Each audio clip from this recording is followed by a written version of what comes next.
Getsêmani significa prensa, lugar onde os azeites, as azeitonas, são prensadas. Jesus passou por ali. Neste tempo você sabe bem que ele já está no final da sua vida aqui na terra, indo para a cruz.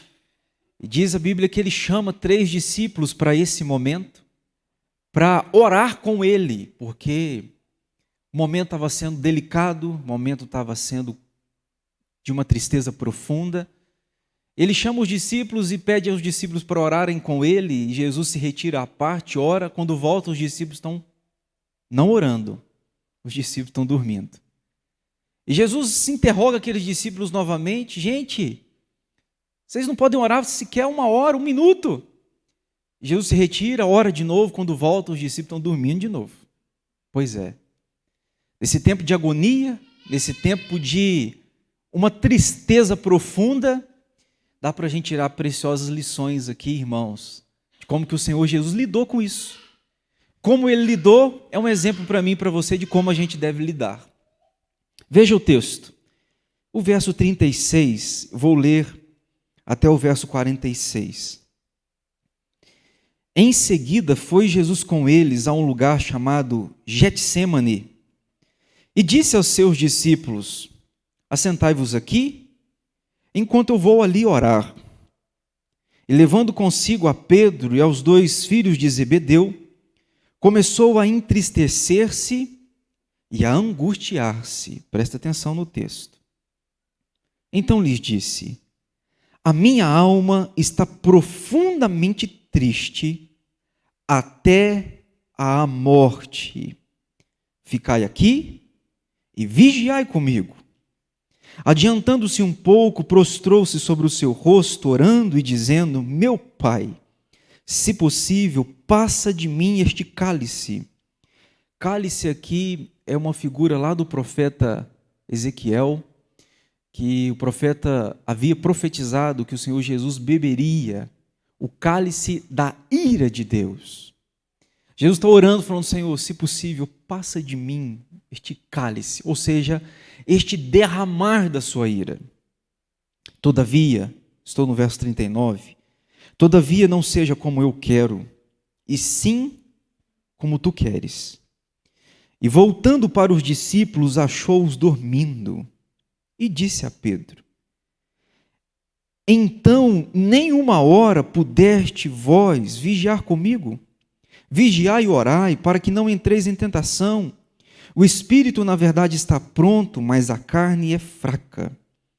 Tornando-se a retirar-se, orou de novo, dizendo: meu Pai, se não é possível passar de mim este cálice, esta ira, sem que eu beba, faça-se a tua vontade. E voltando, achou-os outra vez dormindo, porque os seus olhos estavam pesados. Deixando-os novamente, foi orar pela 3ª vez, repetindo as mesmas palavras. Então voltou para os discípulos e lhes disse: ainda dormis e repousais? Eis que é chegada a hora, e o Filho do Homem está sendo entregue nas mãos de pecadores. Levantai-vos, vamos, eis que o traidor se aproxima. Até aqui mantenha a sua Bíblia aberta. Irmãos, eu vou repetir só a guisa de introdução e para você refrescar na sua memória. Entendo eu que nós não podemos falar que Jesus passou por uma depressão. Não usando esse termo no mesmo sentido clínico, atual. Esta palavra depressão é uma palavra mais moderna, não é uma palavra bíblica. Você não encontra essa palavra na Bíblia. Você vai encontrar na Bíblia gente, profeta, apóstolo, homens e mulheres que passaram por sentimentos que estão semelhantes à depressão. Por exemplo, Salmo 42, 44, 57, diz sobre abatimento. Por exemplo, Salmo 38, Salmo 88 vai falar sobre aflição. E, por exemplo, você vê Mateus, Isaías, João falando sobre angústia. E você vai ver, como vimos agora nesse texto de Mateus 26, o termo sendo usado é de uma tristeza profunda, de algo que leva a uma angústia tão cruel, que o Senhor Jesus disse que está sendo levado até a morte. Então entendo que a gente não pode dizer, irmãos, que Jesus passou por uma depressão. Mas entendo eu que Jesus passou por sentimentos que são bem semelhantes à depressão, onde a tristeza bate, um peso, uma sobrecarga, algo que está acima das nossas forças. Ele passou por isso. E como que ele venceu? O que ele fez? Antes eu queria tentar definir um pouquinho os termos aqui com vocês. Depressão, no ponto de vista clínico, significa isto, significa que um transtorno depressivo maior, uma pressão acima das suas forças, que resulta em consequências como tristeza, angústia e diz ainda insatisfação e a incapacidade de sentir alegria. Eu acho interessante essa definição. Incapacidade de sentir alegria. É bem assim, né? Andrew Salomon, que escreveu, eu contei para vocês no domingo passado, ele escreveu um livro chamado O Demônio do Meio-Dia. Um livro dessa grossura. Eu tenho esse livro, um livro difícil de se ler, porque usa termos muito complexos e muito profundos, mas é considerado um dos melhores livros nessa área. E ele vai definir depressão, e eu acho interessante. Ouça, como que ele define? Ele diz o seguinte, Andrew Salomon, ele disse que é como engolir o seu próprio funeral. É cruel. É como engolir o seu próprio funeral. É um parasita que ceiva a vida da nossa vida. Ele vai dizer ainda que a depressão é um cárcere da alma, é uma masmorra das emoções, é um cativeiro que nos impossibilita de viver a esperança de um amanhã melhor. Profundo, essas definições. John Piper, quando escreveu aquele livro O Sorriso Escondido de Deus, que trata exatamente desse assunto, sobre depressão, ele vai dizer que tem dois grandes perigos que os crentes correm e muitas vezes acabam acometendo. Esses dois grandes perigos. Primeiro, é de ligar toda a depressão ao demônio. Eu já vi muito isso no ambiente de cristãos. O sujeito está deprimido e quem está de fora, do lado de lá, aponta o dedo e diz, é demônio, é diabo, é algo das trevas.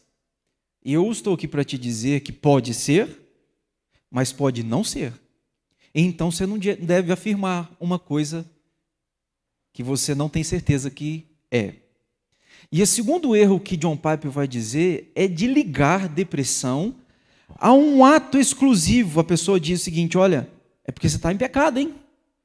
Eu já estive com pessoas no hospital, deprimidas, que estão no hospital por uma outra razão, mas além do problema físico, ainda estão deprimidas, e chegam gente e diz o seguinte, você deve estar vivendo uma vida de pecado. Ou seja, além da pessoa já estar debaixo daquela pressão cruel, vem alguém de fora e lança ainda mais uma pressão em cima da pessoa. Então eu estou dizendo para você que pode ser fruto de pecado? Pode ser. Mas eu também estou aqui para te dizer que pode não ser.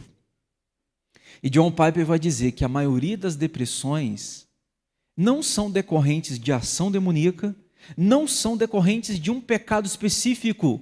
A maioria das pessoas no mundo que estão deprimidas é decorrente de um problema muitas vezes físico.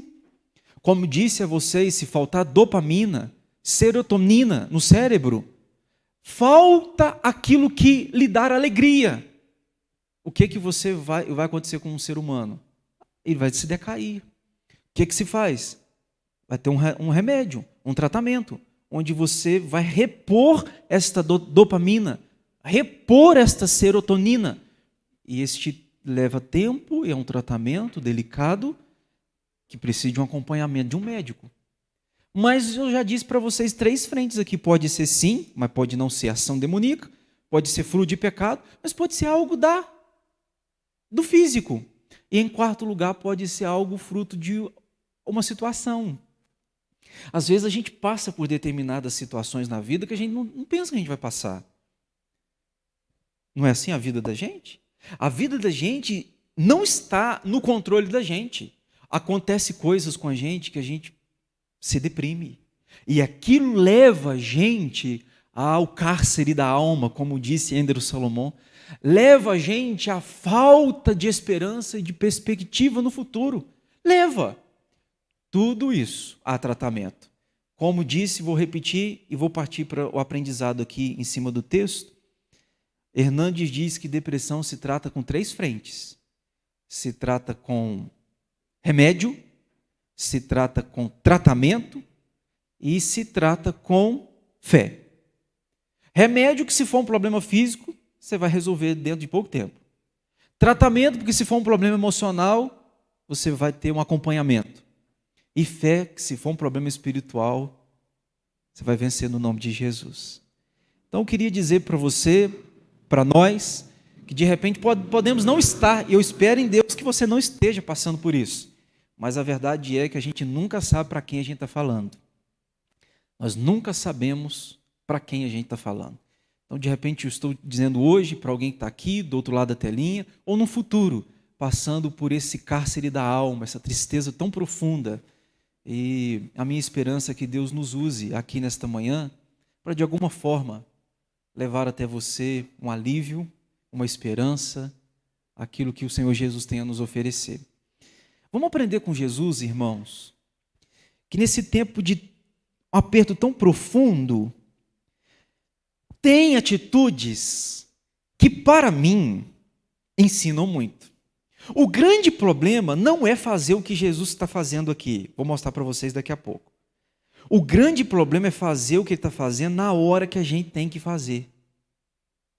Vocês vão ver que são coisas simples de se fazer, mas que na hora que são necessárias serem feitas, é que a gente não faz. Aqui que está o desafio. Embora sejam simples, difícil é quando estas coisas começam a nos ocorrer, quando a gente passa pelo Getsemane da vida, quando prensados estamos, difícil fazer, mas é possível. Então vou tirar algumas lições aqui. Primeiro, o que Jesus fez? Primeiro, em sua angústia, Jesus escolheu alguns amigos próximos para estarem com ele. Veja o verso 37. E levando consigo a Pedro e aos 2 filhos de Zebedeu, começou a entristecer-se e a angustiar-se. Deixa eu lhe dizer uma coisa, irmãos. Quando a gente estiver sobre uma prensa, quando a gente estiver debaixo de uma pressão, quando a gente estiver com a alma pesada, Deus usa amigos para ficarem perto, próximos da gente. Eu entendo que nenhum de nós aqui temos um punhado de amigos que passa do que temos de dedo na mão. Essa é a realidade. Vivemos num tempo de poucos amigos, não é verdade? E digo para você que você não precisa ter muitos. Digo para você que você precisa ter alguns. Que sejam bons amigos. Não importa se são 2 ou 3, mas que eles sejam amigos. O que é interessante que eu vejo nesse texto, irmãos, é que quando Jesus está nesta prensa, onde a ira de Deus é se derramada sobre ele, diz a Bíblia que Jesus, o verso 37, ele chama Pedro, Tiago e João e diz: gente, fica aqui comigo. Chega para perto, sabe? Jesus, nós estamos falando de Jesus, o Salvador, o Filho de Deus, está chamando gente para ficar perto dele. Gente, nós estamos falando do rei. O rei está falando: gente, eu preciso de gente perto de mim. Se o rei precisa de gente perto dele, imagine então você e eu. Imaginemos nós, que somos de carne e osso em pecado. Quanto mais de amigos precisamos. Eu acho interessante aqui, irmãos, que um dos primeiros sintomas de quando a gente está debaixo de uma pressão, de depressão, é o sentimento de solidão. Elias, lá atrás, Elias diz: fiquei só. E ele ainda chega para Deus e fala: Deus, a única oração, né? Eu preguei um dia sobre isso. A única oração que Deus não ouviu de Elias, todas Deus ouviu. A única que Deus não ouviu foi quando ele falou: Senhor, fiquei só, tira minha vida. Quando ele olhou e disse: Deus, tira minha vida, Deus olhou para a oração dele e falou: não, essa eu não respondo do jeito que você está me pedindo. E Deus vai dar um tratamento para Elias, que é um outro assunto que a gente podia tratar em outro momento. Deus vai tratar bioquimicamente, Deus vai tratar fisicamente, Deus vai tratar espiritualmente e emocionalmente com Elias. Rapaz, é um texto que vale a pena a gente pensar. Quando você olha para o salmista, o Salmo 142 diz a Bíblia assim: olha à minha direita e vê, pois não há quem me reconheça, nenhum lugar de refúgio, ninguém que por mim se interesse. Está percebendo o sentimento? Você olha para a sua volta, e o que você percebe? Você olha para a sua volta e fala assim: rapaz, não tem ninguém que se importa comigo. Rapaz, numa multidão, ninguém está preocupado comigo. Sentimento. Que Elias passou, o salmista passou, Jó. A Bíblia diz que Jó também passou. Diz a Bíblia em Jó 19 que ele olhou à sua volta e não viu ninguém, inclusive a esposa dele. Você lembra o que a esposa falou? A esposa foi bem amorosa, falou: amaldiçoa teu Deus e morre. É como se ela estivesse dizendo para Jó: Jó, é o seguinte, a sua vida não importa nem para Deus, amaldiçoa a Deus, a sua vida não importa nem para mim, morre. Está pensando ouvir isso da esposa? É cruel, né? A Bíblia fala em Provérbios 17 sobre o valor das amizades, e eu vejo isso na Bíblia, irmãos. A Bíblia fala que quando o apóstolo Paulo, quando chegou à Macedônia, isso está lá em 2 Coríntios, no capítulo 7, ele diz assim: quando nós chegamos à Macedônia, nenhum alívio tivemos, nenhum. Aí ele vai tentar explicar, ele diz assim: tivemos lutas por fora, temores por dentro, porém Deus que conforta os abatidos nos consolou com a chegada de Tito. Eu acho isso aqui interessantíssimo. Ele está dizendo o seguinte: olha, lutas por dentro, lutas por fora. O que Deus usou para ser o remédio? Deus usou Tito. Quando Tito chegou, foi um consolo para nós. Amigos.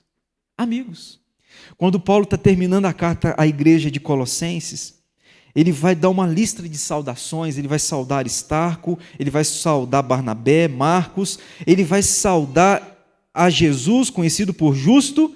Ele diz o seguinte: eles têm sido o meu lenitivo, eles têm sido o meu conforto. Gente que está próxima da gente, que Deus usa para consolar a gente. Aí eu trouxe, vou até pedir a Késia para colocar a segunda tela. Isso para mim foi libertador, irmãos. Eu vou explicar a vocês. Eu queria que fosse libertador para você. Houve um tempo na minha vida que eu questionei muito. Porque às vezes você tem algum nível de amizade com uma pessoa, eu me relaciono mais com este do que com este. Aí quem está de fora às vezes te acusa que você está dando preferência. Mas o fato é que a gente tem níveis de relacionamento diferentes. Eu me relaciono com este diferente do que relaciono deste. Não é assim a vida da gente? Você não tem ambientes assim? Tem gente que é mais próxima de você, tem gente que é mais longe. A vida é assim. O Senhor Jesus, este triângulo invertido, onde a ponta menor está embaixo, a ponta maior está em cima, significa o seguinte: quanto menor embaixo, menos pessoas, maior em cima, mais pessoas. Olha como que Jesus se relacionou com pessoas. No topo, onde tem muita gente, era um tipo de relacionamento que Jesus tinha com a multidão. Com a multidão, Jesus se relacionava de forma geral e genérica. Não é assim que a gente se relaciona? A gente está em Alto Caparaó, onde conhecemos boa parte da população. Agora, embora a gente conheça boa parte, significa que eu sou amigo desta parte? Total? Não. Eu conheço todo mundo, eu me envolvo com todo mundo. É o tipo de relacionamento que Jesus tem com multidão. Aí diminui um pouco. Jesus vai ter um relacionamento um pouco mais direto com os 500. Que 500? Aqueles que a Bíblia diz que após a sua ressurreição, Jesus apareceu a pelo menos 500 mais pessoas. Então, para os 500, Jesus disse coisas que não disse para a multidão. Está percebendo um nível de intimidade aumentando? Agora, você concorda comigo que o nível de relacionamento que Jesus teve com os 12 foi diferente, com 70, foi diferente do que com os 500? Quem são esses 70? São aqueles da comissão. Quando no final dos evangelhos, Jesus chama esses 70 e vai comissioná-los. Jesus fala para os 70 o que não tinha dito para os 500 e o que nunca tinha dito para a multidão. Aí Jesus vai ter um nível mais intenso de relacionamento ainda com os 12. Os 12 discípulos, os apóstolos. Esses 12 ouviram, viram coisas que os 70 não souberam, os 500 não souberam, muito menos a multidão. Só que o que é mais encantador para mim é que dentro destes 12 haviam 3.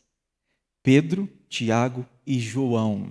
E desses 3 eu ainda poderia dizer a vocês que João era o amigo mais chegado. Porque a Bíblia diz que desses 3, João reclinava a cabeça sobre os ombros de Jesus. Intimidade. O que Jesus fez com estes 3, Jesus não fez com os 12. Tanto é no texto aqui que você está vendo. Chama os discípulos até uma determinada parte. Chama os 3 para uma outra determinada parte.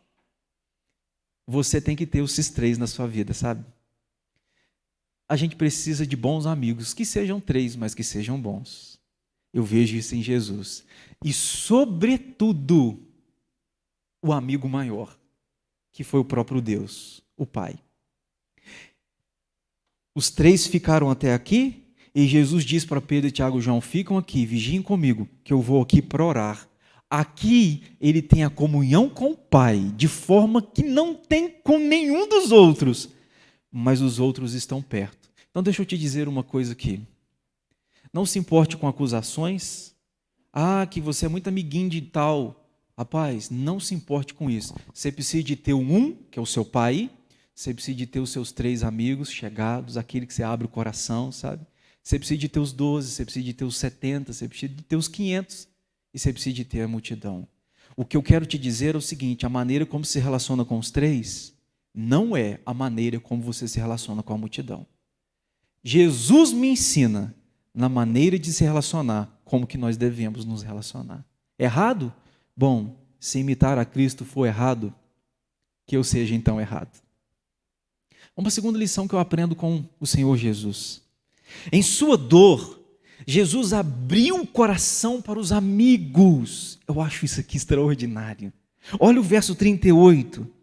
Então lhes disse, a minha alma está profundamente triste até a morte, ficai aqui e vigiai comigo. Sabe o que Jesus está falando? Gente, deixa eu abrir meu coração para vocês.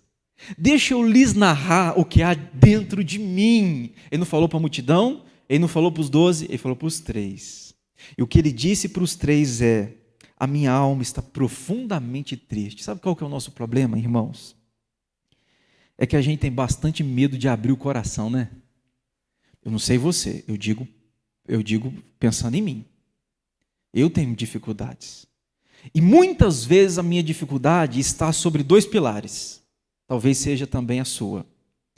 A primeira dificuldade de abrir o coração é, e se eu confiar e me trair lá na frente? Você tem essa dificuldade? Porque eu tenho.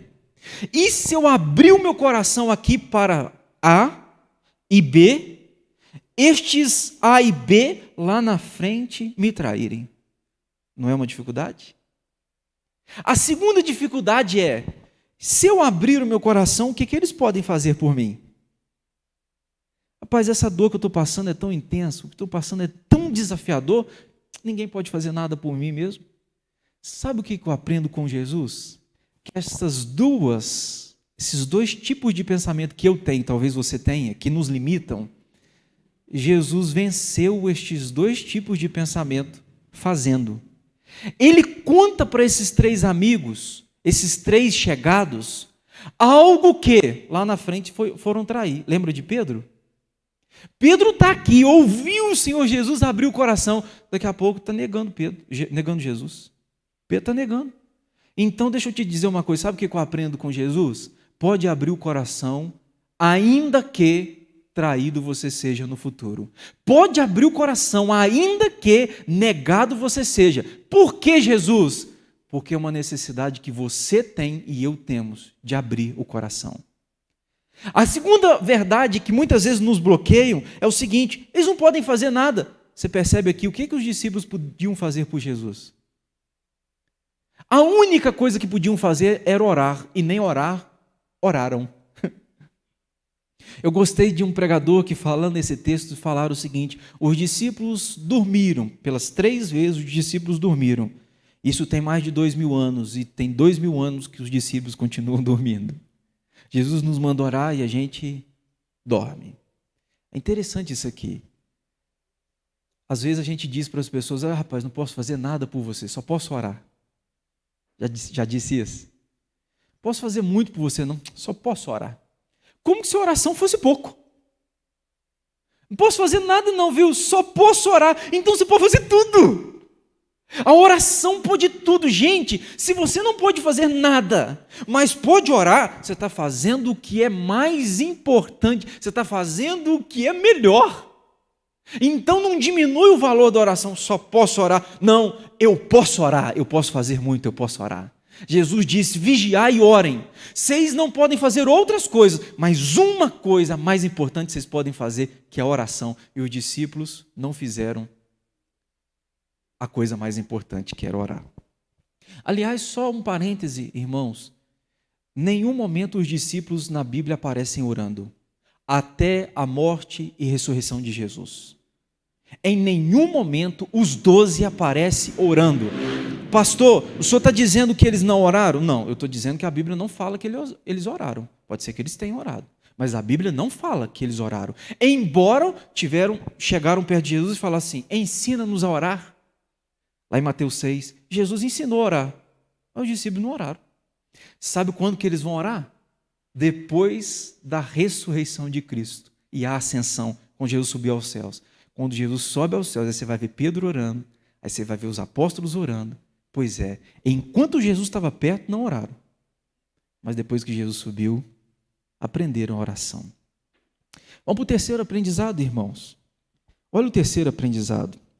Em seu abatimento, Jesus pediu a intercessão e participação dos amigos em sua luta. Olha o verso 38. A minha alma está profundamente triste até a morte, ficai aqui e vigiai comigo. Eu acho interessante Jesus dizendo o seguinte: gente, vocês podem participar comigo deste sofrimento intercedendo por mim. Intercedendo por mim. Então deixa eu te dizer uma coisa, irmãos. Talvez a gente não pode fazer outras coisas pelas pessoas, mas a gente pode orar. E eu queria que você tomasse muito cuidado para você não dizer para as pessoas assim: estou orando por você, hein? Quando na verdade você não está. Eu não sei se você já mandou zap, pedido de oração no zap, você compartilha, mas você não ora. Fala: olha, estou em oração, mas não está em oração. Eu queria que você orasse. Você pode falar, você pode mandar, mas eu quero que você ore. Às vezes eu fico pensando: meu Deus, tanta gente me pede para orar e às vezes não dou conta minha mente não dá conta de me lembrar de tudo, mas tantas pessoas que dizem: pastor, ora por mim, igreja ora por mim, fulano ora por mim, e diz o Hernandes que a gente nunca devia esquecer um pedido de oração, nunca, porque quando você ora você pode muito. Olha a quarta verdade que eu aprendo com Jesus, irmãos. Em sua aflição, Jesus derramou o coração diante do Pai, em oração. Olha o verso 39. Adiantando-se um pouco, prostrou-se sobre o seu rosto, orando e dizendo: meu Pai, se possível, passa de mim este cálice, todavia não seja como eu quero, e sim como tu queres. Sabe o que você pode fazer quando depressão lhe atingir? Você pode orar. Você pode orar. E eu acho interessante que Marcos vai dizer uma palavra que aqui não está.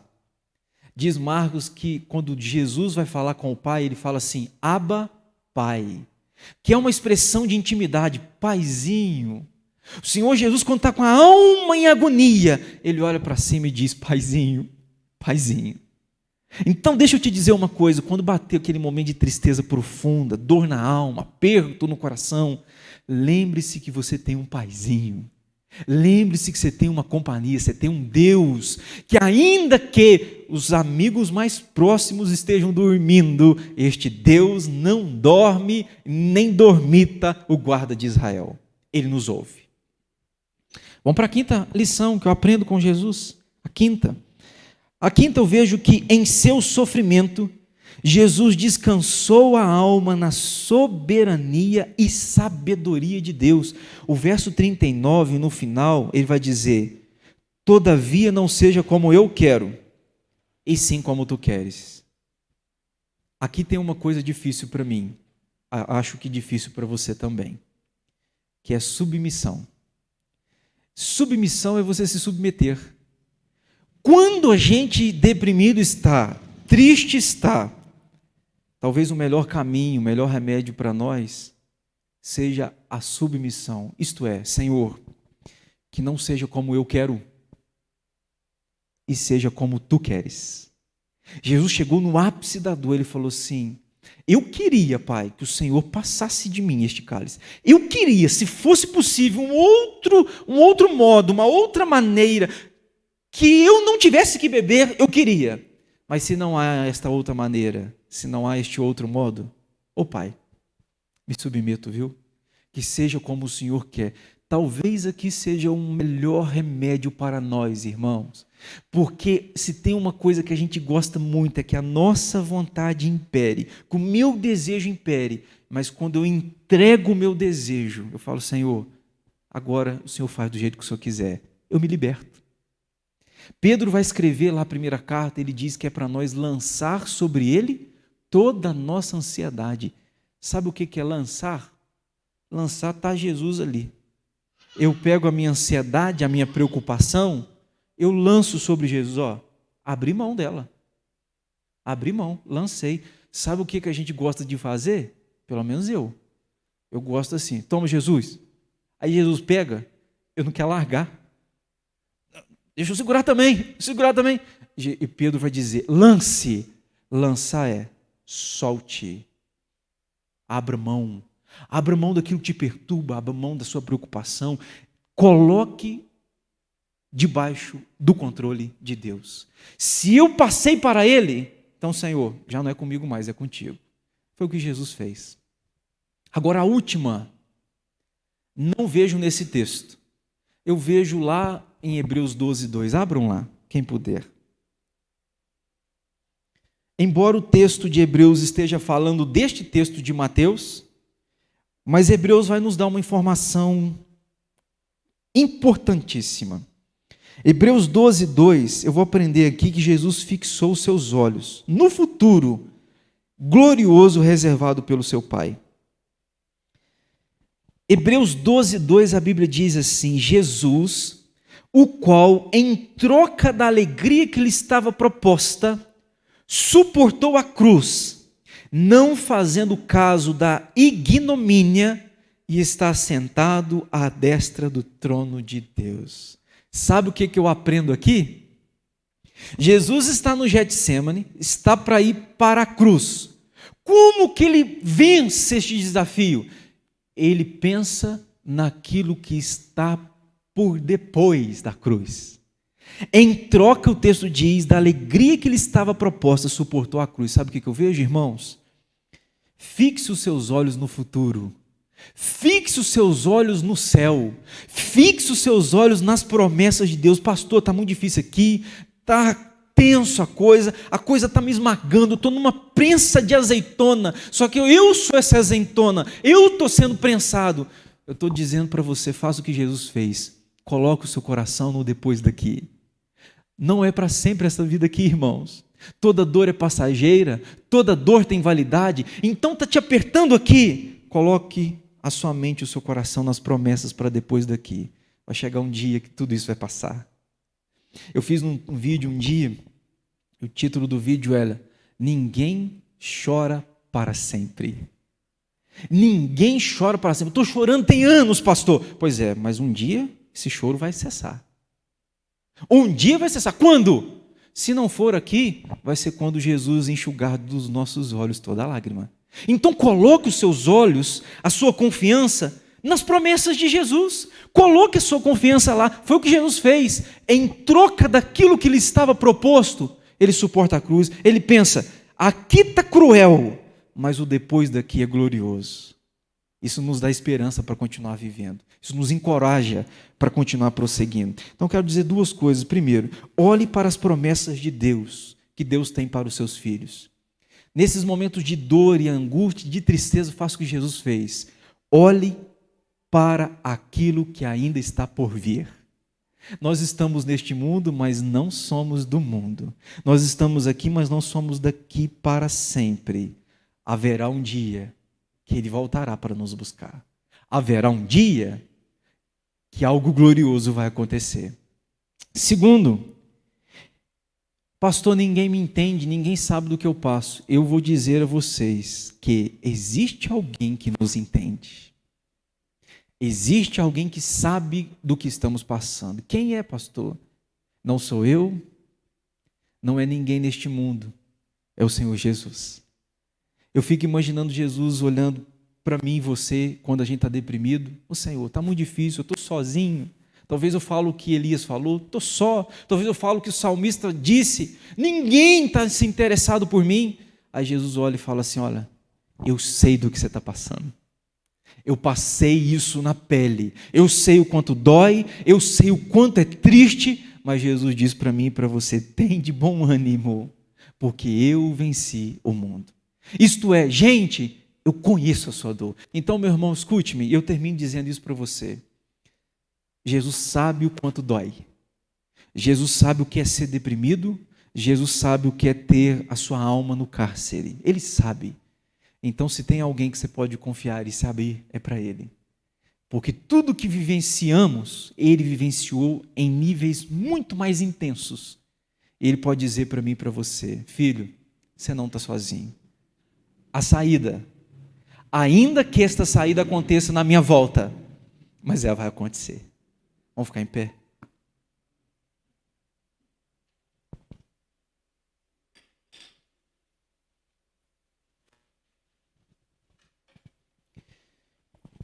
Deus, se há porventura alguém vivenciando o que acabamos de falar, com a alma no cárcere, com um sentimento de que felicidade se torna algo impossível, que nesta manhã Tu nos cure para a glória do nome do Senhor.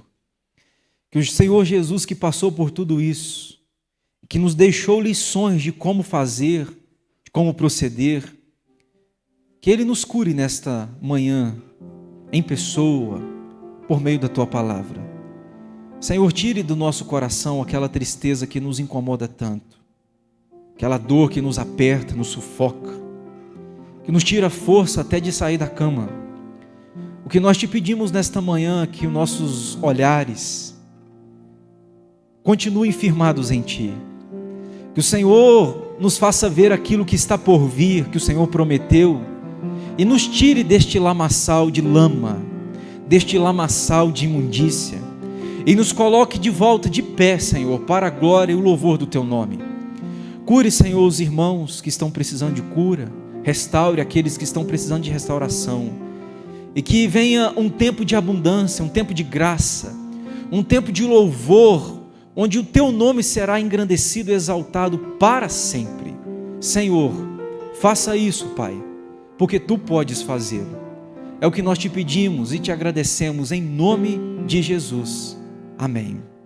Deus te abençoe.